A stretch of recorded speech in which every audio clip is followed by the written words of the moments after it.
माता की।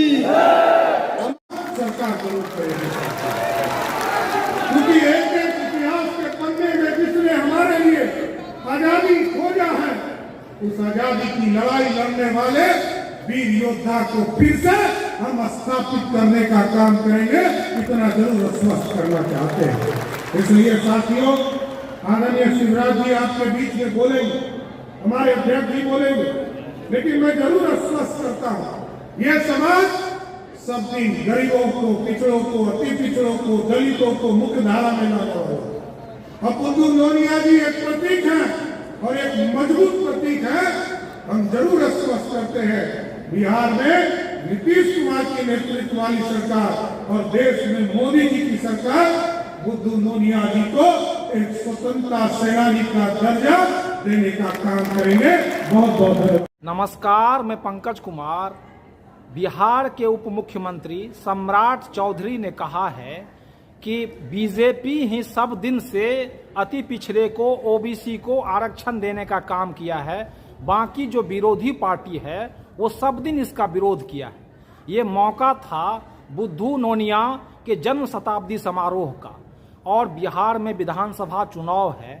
ऐसे में बीजेपी जो आरक्षण का मुद्दा है इसको लेके अति पिछड़े वोट को गोलबंद करने की प्रयास में। यहाँ जिनके चलचित्र पर हम लोगों ने पुष्प अर्पित करने का काम किया, डॉक्टर श्यामा प्रसाद मुखर्जी जी, याद कीजिए, इस देश में कोई आरक्षण की व्यवस्था देना नहीं चाहता था। पंडित नेहरू खिलाफ कर रहे थे, उनकी पूरी टीम खिलाफ कर रही थी, लेकिन डॉक्टर श्यामा प्रसाद मुखर्जी और बाबा साहब अम्बेडकर ने हम लोगों के लिए, आदिवासी समाज, दलित समाज और अति पिछड़ा समाज के लिए आरक्षण देने का काम बाबा साहब अम्बेडकर ने किया साथियों। और सरदार कर्पूरी ठाकुर जी को हम याद करते हैं साथियों। दो बार बिहार के मुख्यमंत्री हुए, उसके पहले हमारे पास कोई आरक्षण नहीं था। अति पिछड़ा वर्ग देखता रहता था सत्ता में बैठे लोगों को, लेकिन जब कर्पूरी ठाकुर जी मुख्यमंत्री हुए, सरदार कैलाशपति मिश्र जी उनके सहयोगी हुए, उनके साथी हुए, जनसंघ के साथी हुए, तब पहली बार अति पिछड़ों को आरक्षण देने का काम किसी ने किया तो भाजपा के समर्थन से कर्पूरी ठाकुर जी ने करने का काम किया। और देश में जब आरक्षण की व्यवस्था हुई सर, इस देश में आरक्षण ओबीसी को नहीं था। आज तो मोदी जी की कृपा से कोई व्यक्ति इस देश में नहीं बचा है, चाहे वो स्वर्ण समाज हो, अति पिछड़ा समाज हो, ओबीसी समाज हो, जिसको आरक्षण नहीं है। सब आरक्षण वाले हैं, कोई भी आरक्षण वाला नहीं। अब तो मोदी जी ने ऐसी व्यवस्था कर दी।